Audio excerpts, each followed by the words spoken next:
Chevrolet and GM are in a whole heap of trouble because their expected breadwinner, the Chevy Colorado, turned out to be a real dud. Horrendous recalls, subpar build quality, and a general indecisiveness of the truck's character and purpose are only a few issues that have left the American automotive giant cornered against its rivals. As a result, GM will have to act fast in fixing these issues as soon as possible, because it's undeniable that the Chevrolet Colorado has a huge problem. Braking system related recall. What surprised many about the Chevy Colorado is how incredibly poorly built it is compared to its competition. The perfect example of this is the numerous brake-related issues that were so severe they resulted in a recall of a whole heap of trucks, 56,000 units to be exact. You see, some Colorados as well as some GMC Canyons have been known to brake violently without a reason, which could lead to potentially hazardous situations, such as a rear-end collision, which made these two trucks especially scary to drive on highways and open roads. As a result of this malfunction, 4 trucks have been involved in an accident, which led GM to recall a whopping 56,000 units, which is a very big problem for the company's image. Oh, and the irony of it all is the fact that the issue itself was caused by nothing more than a software bug that occurred with the front camera module. You see, the front camera could falsely detect an obstacle on the road, which led to it activating the collision avoidance system and automatic braking, which,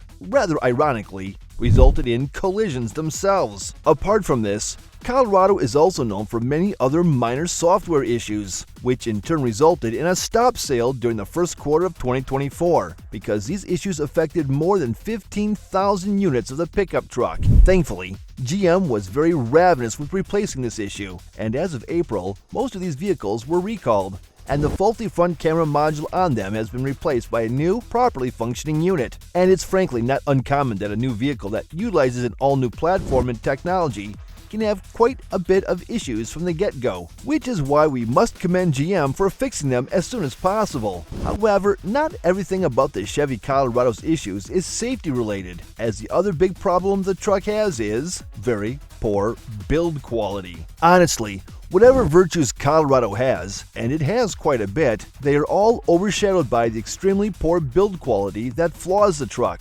Everything on the truck feels very cheap, which is quite a shame because it brings down the whole car. Starting with the most obvious flaw, which is going to be the interior of the Colorado. Virtually every plastic surface on the truck is made from cheap and nasty, hard, scratchy plastics. Granted, this is a utility vehicle. However, that doesn't mean that it should feel like a 90s Econo box on the inside. The Toyota Tacoma and the Ford Ranger are both utility vehicles, yet both trucks make the driver and the passengers feel quite a bit more special when it comes down to their interiors. Granted, this issue is more or less resolved if you opt for the GMC Canyon. However, that pickup truck is considerably more expensive than the Colorado or any of its competitors, making the low-quality interior inexcusable. What's even more depressing is the fact that the interior is so beautifully designed that it honestly deserves a higher level of quality, as the low-quality plastics now leave quite a bit of a bitter taste in the customers' mouths. Apart from this, some owners have also noticed quite a bit of issues with the exterior build quality of the Colorado. The most notable issue is the rust spots that are appearing.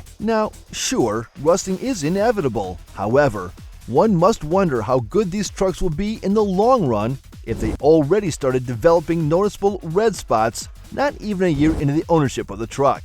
But apart from quality control issues, there's a much more glaring problem that needs to be addressed, and it cannot be fixed with a bit more attention to detail: a conflicted character. What also made us scratch our heads was how incredibly confusing the truck is in terms of its purpose and character. You see, GM tried to make both the Colorado and the Canyon a do-it-all truck. It was planned to be extremely capable off-road, while also offering very solid on-road performance. This is an okay notion and a good way of thinking. However, they executed this idea very poorly. You see, to make the truck good off-road, GM had to make it sit relatively tall, granting it good ground clearance. Now, a high ground clearance also bears with it a high center of gravity, which means that the truck would have to be relatively unstable at higher speeds. To mitigate this, GM decided to fit the Colorado and its brother with stiffer suspension, allowing it to retain quite a bit of composure in the bends. However, this all came at a hefty cost, and that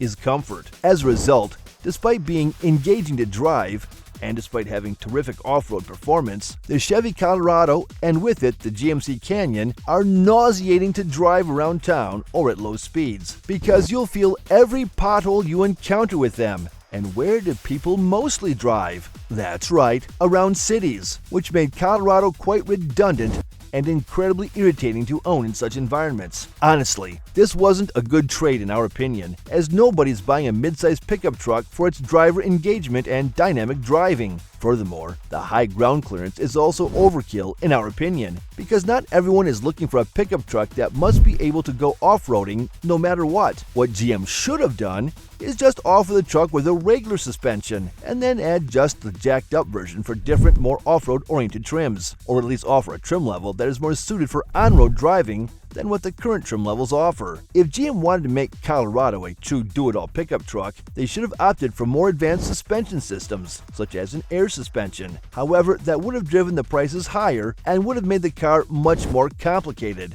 Given the build quality issues, we aren't sure we'd want that. That said, they should have invested a bit more money into the Colorado's mechanics, because the Colorado is mechanically outdated compared to its competitors. We know that a pickup truck needs to be dependable, more so than to be modern. However, we have to say that the Colorado is simply way too simple, and that hurts the overall experience. First of all, the powertrain options. Yeah, the 2.7-liter turbocharged inline-4 is a very solid unit. We won't deny that. It can push out a whopping 310 horsepower, which is more than enough for a gasoline-only power plant in a truck of this size. However, the gasoline-only part is where the problem arises, because if you want a hybrid, you'll just have to look elsewhere. There are no alternatives to this power plant, which means that if you're looking for either a more economical powertrain or a torquier one, you'll have to look elsewhere. As a result, Colorado occupies a weird limbo-like position between the Tacoma, which offers a hybrid,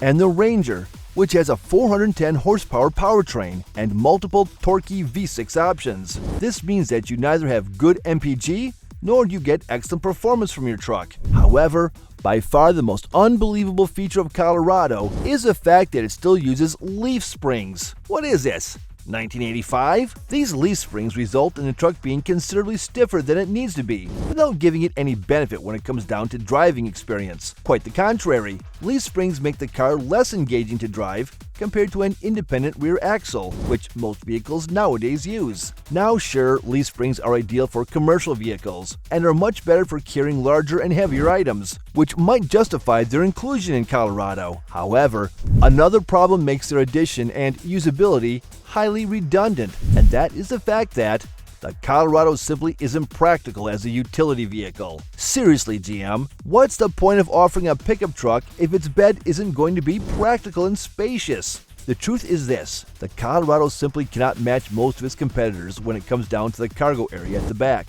which is simply unacceptable for a mid-size pickup truck. The Colorado has a volume of only 42 cubic feet, which is just laughable. For comparison, the Ford Maverick, which is an exponentially smaller truck that is also based on a unibody chassis, has only 8 cubic feet less than it, and offers a more practical approach to the bed itself altogether. And don't even make us mention the Ford Ranger and the Toyota Tacoma, both of which have more than 10 cubic feet more of cargo space compared to the Canyon. That's a whole additional bathtub in the back. The Tacoma also offers a 6-foot bed, making it even more practical for carrying stuff at the cost of interior space. Overall, this, combined with the leaf springs and the fact that Chevy tried to make the truck good at everything, only confirms our opinion that Colorado is simply way too ambitious and not focused enough for its good. It's not a bad truck, mind you. However, it still cannot compete with the new Ranger and the new Tacoma.